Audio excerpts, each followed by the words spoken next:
Bonjour, bonjour, bienvenue à toutes et à tous sur Cocotte TV. Aujourd'hui, on parle d'alimentation RGB avec un ventilateur en 140 mm qui fait tout plein de couleurs avec des petits boutons à l'arrière.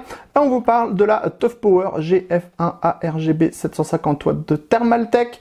80 plus Gold, 10 ans de garantie, tarif de 105 €, câble entièrement modulaire, RGB comme on l'a dit, semi-passif avec aussi à l'arrière un petit interrupteur.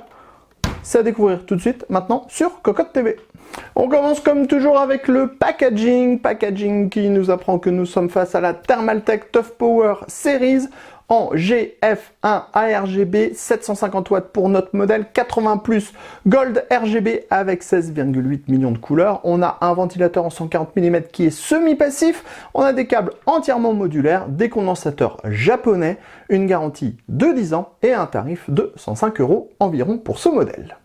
On enchaîne avec le bundle. Vous allez tout d'abord trouver la sacoche qui contient tous les câbles de l'alimentation. Ensuite, un petit sachet avec 4 vis, 4 colliers, le dispositif qui vous permettra de rebalancer le RGB sur la carte mère. C'est compatible avec le Aura, le MSI, le ASRock, enfin bref, tout le monde.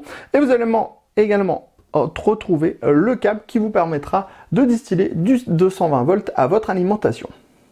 On enchaîne maintenant avec les câbles. Sachez qu'ils sont tous de type plat et tous modulaires. On va avoir un 24 broches ATX, un 4/8 pins CPU, un brin avec 2 prises PCI Express 6/8 pins et un second brin avec 2 prises PCI Express 6/8 pins. On enchaîne avec les câbles à destination des périphériques. On va d'abord trouver 3 brins avec des prises SATA. On retrouve 3 prises SATA à chaque fois. On va retrouver un brin avec 4 prises Molex avec extracteur. Et enfin, on va avoir un connecteur qui va permettre de transformer une prise Molex en prise floppy. On passe maintenant au bloc d'alimentation en lui-même. Sachez que ce dernier fait 160 mm de profondeur et il pèse 1624 grammes. Il est plutôt assez sobre. On retrouve la traditionnelle grille Thermaltake sur le dessus avec le logo de la marque. En dessous, on a un ventilateur de 140 mm. RGB de type semi-passif avec un interrupteur à l'arrière qui permettra soit de le passer en mode semi-passif, soit en mode complètement actif. On retrouve également des petites grilles sur le côté, un autocollant plutôt sobre pour du Thermaltake qu'on retrouve également sur la partie droite. On retrouve également la grille. À l'avant, on va retrouver les différents dispositifs pour les câbles modulaires de ce bloc d'alimentation avec de ce côté-là les câbles qui sont dédiés à la carte mère, au CPU et aux cartes graphiques et à droite les différents connecteurs pour les périphériques. On retrouve également ici le connecteur qui permettra de relier l'alimentation à la carte mère pour une synchronisation RGB. À l'arrière, on va retrouver la grille d'extraction d'air, également le power on et les différents boutons de gestion pour le RGB, à savoir les couleurs et le mode. Enfin, on a ici le petit bouton Smart Zero Fan qui permettra de choisir le mode de fonctionnement du ventilateur.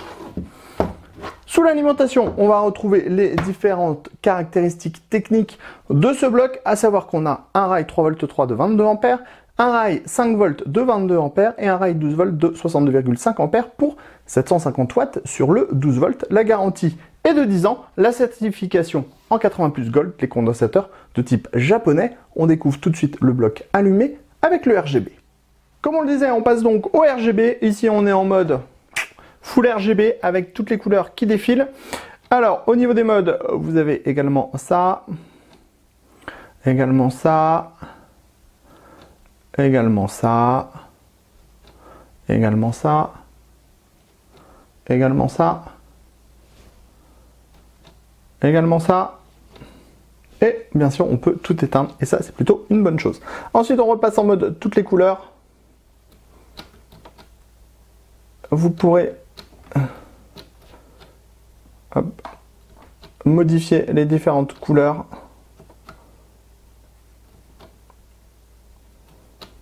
pour, par exemple, assortir au mieux à votre configuration le RGB. Ou alors tout brancher à votre carte mère. Ce sera d'autant plus simple d'avoir la même gestion et les mêmes couleurs. Bref, plein de RGB pour 105 € environ. Sur ce, on se donne rendez-vous très prochainement sur cocotteland.com pour le test complet de cette alimentation et sur Cocotte TV pour toutes nos autres vidéos. On vous dit à très bientôt.